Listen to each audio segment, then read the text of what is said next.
ចឹងហើយទីនេះគឺជាប្រាសាទតែមួយគត់ណាដែលនៅតំបន់សៀមរាបដែលយើងមើលឃើញមានសល់នៅលើកំពូលហើយអ្នកទេសចរដែលមកទស្សនាក៏គេមានការចាប់អារម្មណ៍ដែរព្រោះយើងត្រូវដឹងថាប្រាសាទខ្មែរទាំងអស់មិនមែនមានតែប្រាសាទនឹងមួយទេប្រាសាទផ្សេងៗទៀតក៏មានការរចនាលើកំពូលព្រំដែរបើអាចជួយជម្រាបមកទេមកលើក្រុមការកំពុងតែអនុវត្តគម្រោងអីដែរនៅប្រាសាទបន្ទាយសម្រែងបាទសួស្តីខ្ញុំការងារខាងផ្សព្វផ្សាយបានមកយកព័ត៌មានដល់កន្លែងបុកខ្ញុំធ្វើការតាមពិតការងារកម្ពុជាត្រូវជួសជុលកម្ពុជាព្រំស្រួយខាងលើហ្នឹងយើងលើកគម្រោងពីយូរណាស់ហើយតែឆ្នាំនេះកិត្តិយសរងគាត់សម្រាប់ឬក៏គាត់មានថវិកាសម្រាប់យើងជួសជុលអញ្ចឹងឥឡូវនេះកិត្តិយសរងគាត់ឲ្យយើងមួយចំនួនដើម្បីមកដំណើរការជួសជុលធ្វើបិទតែប្រូជែកហ្នឹងវាមិនទាន់ធ្លាក់មកទាំងដុលទេតែគេឲ្យយើងខ្ចីដើម្បីធ្វើការងារហ្នឹងឲ្យបានរលូនទៅមុននឹងថវិកាមកដល់បាទហើយពួកយើងគម្រោងជួសជុលហ្នឹងគឺយើងមើលនៅលើកំពូលព្រំនៃប្រាសាទបន្ទាយសម្រែហ្នឹងគឺយើងឃើញមានពូលព្រំដែលនៅឈរលើហ្នឹងខ្លះបាក់ជ្រុះម្ដីខ្លះបាក់ហើយទើរឿងនោះខ្លះនៅល្អអញ្ចឹងសរុបទៅដែលយើងរាប់ទៅគឺមាន310ប្រមាណនេះ319ហ្នឹងតែមិនទាន់គិតពូព្រំដែលបាក់ធ្លាក់ម្ដីហើយយើងរើសប្រមូលទុកម្ដុំទៀតអញ្ចឹងពូព្រំហ្នឹងផ្ទៃបិទវាតូចប៉ុន្តែវាពិបាកព្រោះយើងត្រូវការឡើងទៅលើអញ្ចឹងបានយើងត្រូវការចាប់នាទីនេះជាពិសេសកពូលពុះដែលយើងថតហ្នឹងដែលយើងឡើងទៅដើម្បីយករូបដំបូលព្រំហ្នឹងយកមកជួសជុលព្រោះយើងគិតថាជួសជុលនៅលើនោះវាពិបាកព្រោះកន្លែងយើងតូចចង្អៀតហើយវាពិបាកខ្លាំងបើមិនយើងយកមកក្រមយើង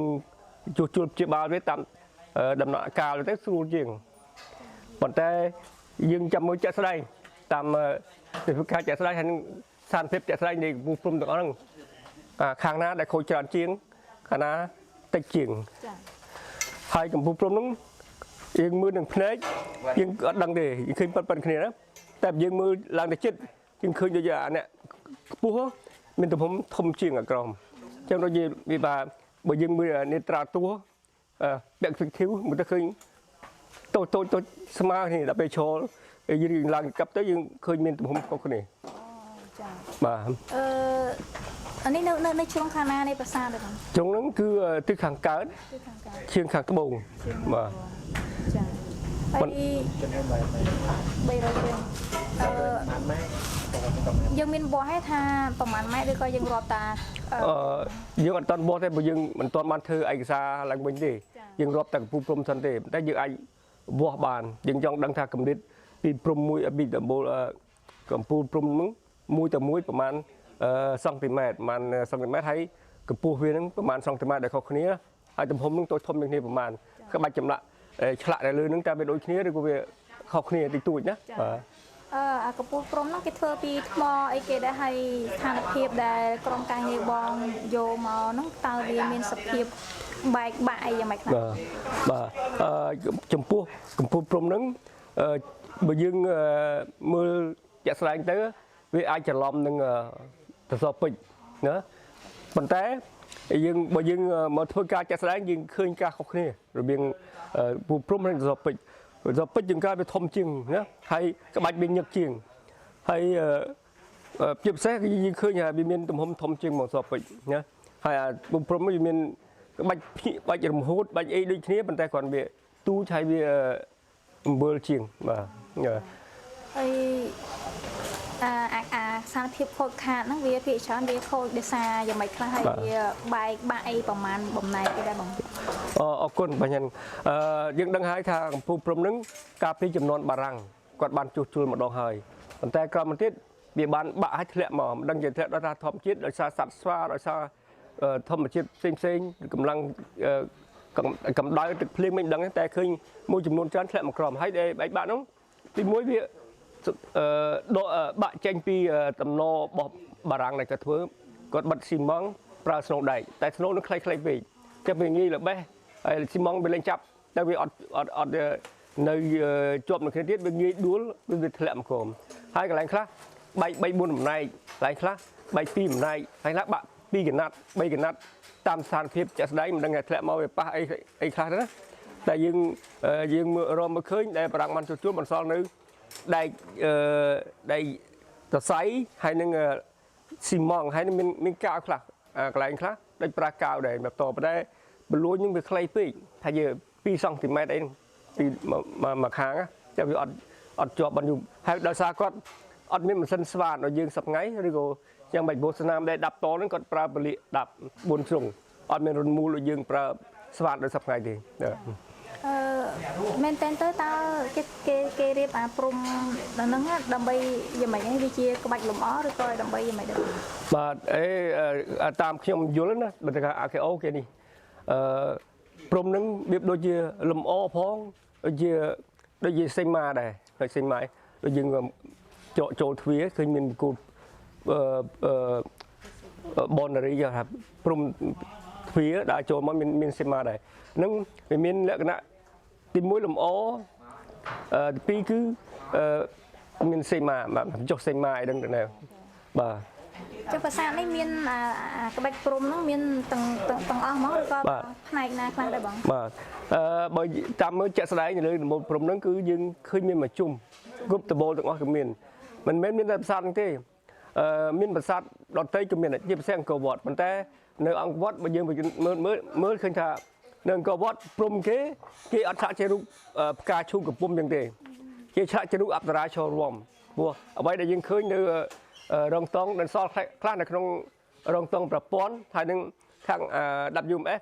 គេសាក់លបងឆ្លាក់1 2ដាក់បន្តទៅលើរងតង់កូនមាត់អស់នៅអង្គរវត្តអានោះគឺរូបអប្សរារួមខុសពីអានេះជារូបផ្កាឈូកកំពុំចាបងចាឥឡូវក្រុមការងារបងប្រហែលអ្នកដែរដែលកំពុងអនុវត្តការងារជួសជុលនេះបងបាទក្រុមខ្ញុំដោយសារក្រុមខ្ញុំមានការបង្រៀនឬក៏បន្ថែមទៅលើវគ្គជំនាញដែលយើងបរៀន2 ឆ្នាំកន្លះហ្នឹងមកធ្វើការនឹងដែរអញ្ចឹងក្រុមយើងមាន14នាក់ប៉ុន្តែជួនកាលយើងដកកម្លាំងទៅជួយខាងនោះជួនកាលយើងអាចដោះដូរខាងនោះមកដើម្បីមករៀនសូត្របន្ថែមពីពួកយើងអញ្ចឹងកន្លែងនេះគឺយើងផ្លាស់ប្ដូរចំណេះដឹងរំលែកចែកគ្នាទៅវិញទៅមកអ្នកថ្មីរៀនតាមអ្នកចាស់បង្រៀនអ្នកថ្មីបីតែចេះបង្រៀនគេទៅមកបាទចំពោះការជួសជុលវិញតើយើងមានបច្ចេកទេសបិទអីយ៉ាងម៉េចដើម្បីឲ្យព្រំទាំងអស់នោះវាមានសភាពដូចដើមវិញហើយរឹងមាំតទៅថ្ងៃអនាគតទៀតបងអរគុណចំពោះការជួសជុលយើងនឹងព្យាយាមរវាស់ទំហំឬក៏ຂະຫນាតវាចែកជាដំណាក់កាលជាក្រុមដូចជានៅលើដំបូលកំពូលកដាលវាមានទំហំធំដូចយើងដំបូលកំពូលបណ្ណាល័យដែរអញ្ចឹងដំបូលនៅលើដំបូលបាយក្រៀមនេះមានដែរប៉ុន្តែវារឿងតូចជាងហើយយើងសិក្សាថា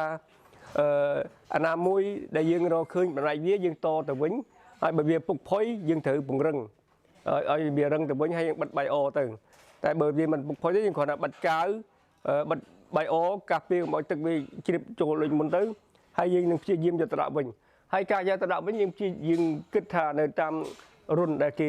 រុនពីដើមដែលគាត់ដាប់នៅលើកំពូលព្រំឃើញរុនខ្លះភាគច្រើនគឺប៉ុនគ្នាប៉ុន្តែបើយើងមើលពន្លួញកំពូលព្រំដែលយើងធ្លាក់មកដីហ្នឹងខ្លះវាទូចអញ្ចឹងយើងមិនដឹងថាជាក់ស្ដែងយើងគួរតែបន្ថែមពន្លួញឬក៏យើងធ្វើយ៉ាងណាឲ្យវាជាប់ឡើងវិញ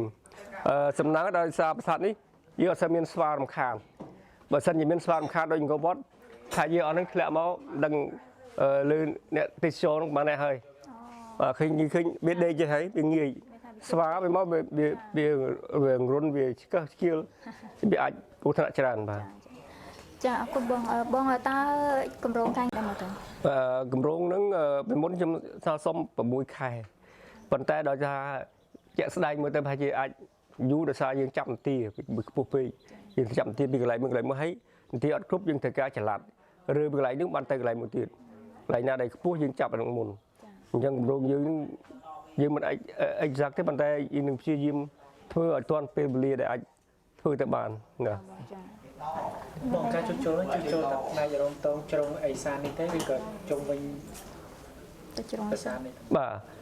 មិនតែជ្រុងអេសានទេគឺជុំវិញទាំងអស់កន្លែងណាដែលមានពូលព្រំដួលបាក់ណា ហើយកន្លែងណាដែលរដែលបាត់បង់ហើយយើងរកមិនឃើញយើងព្យាយាមយកអាធ្លាក់បាត់នឹងដីនេះរកឃើញយើងអាចដាក់បន្ថែមទៀតព្រោះយើងរកឃើញបំណាច់ជាច្រើននឹងក្រមដែលធ្លាក់ហ្នឹងអញ្ចឹងយើងហើយយកអាហ្នឹងដាក់កន្លែងផ្សេងទៀតហើយយើងមិនមែនតែ300ជាងទៀតហើយអាចច្រើនជាងហ្នឹងដល់ពេលដែលយើងរកឃើញទៀតហើយយើងកន្លែងខ្លះបើសិនជាអាច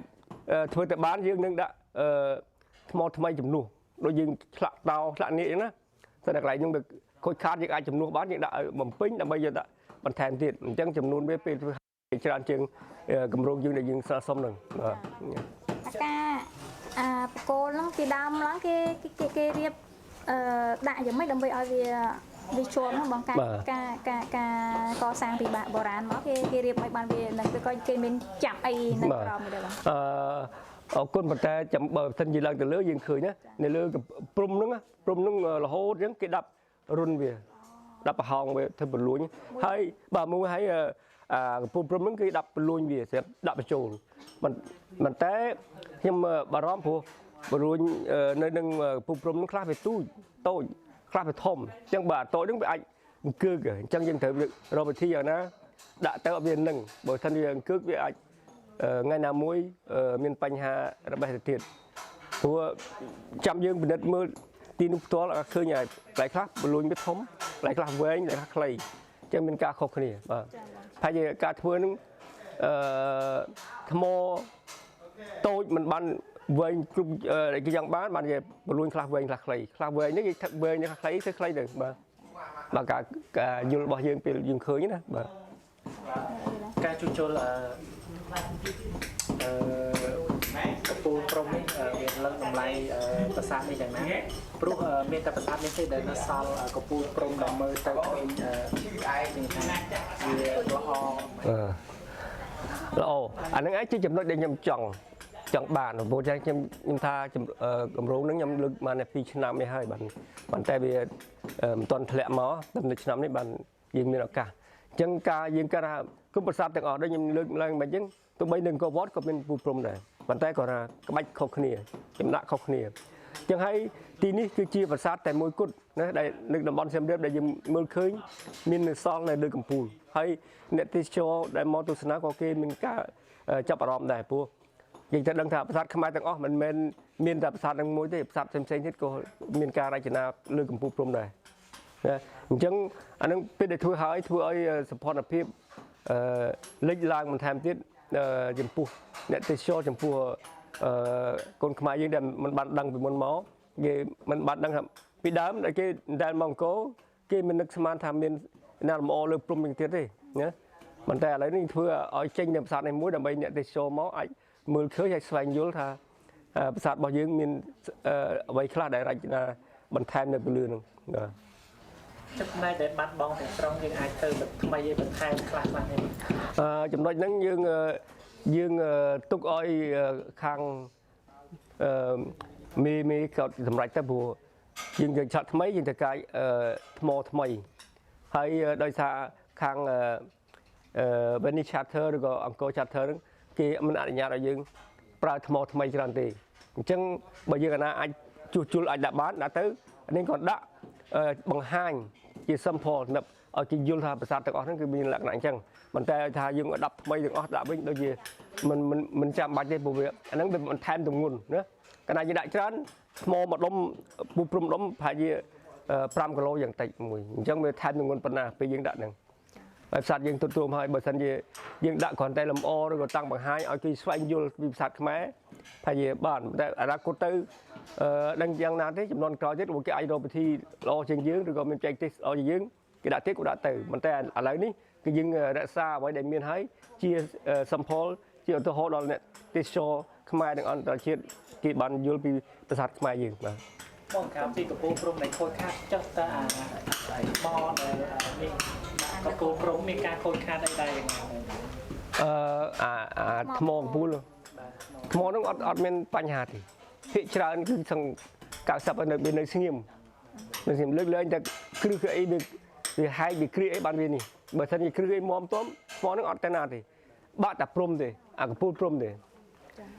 ចុះជ្រុងណាដែលនៅអាកំពូលព្រំនឹងច្រើនជាងគេហើយជ្រុងណាដែលខូចខាតខ្លាំងជាងគេ មានតែទិសខាងកើតទេដែលមានកម្ពូលព្រំច្រើនខាងក្រោយនោះអត់មានទេបាត់អស់ហើយមានទិសខាងកើតជាពិសេសមុខនោះ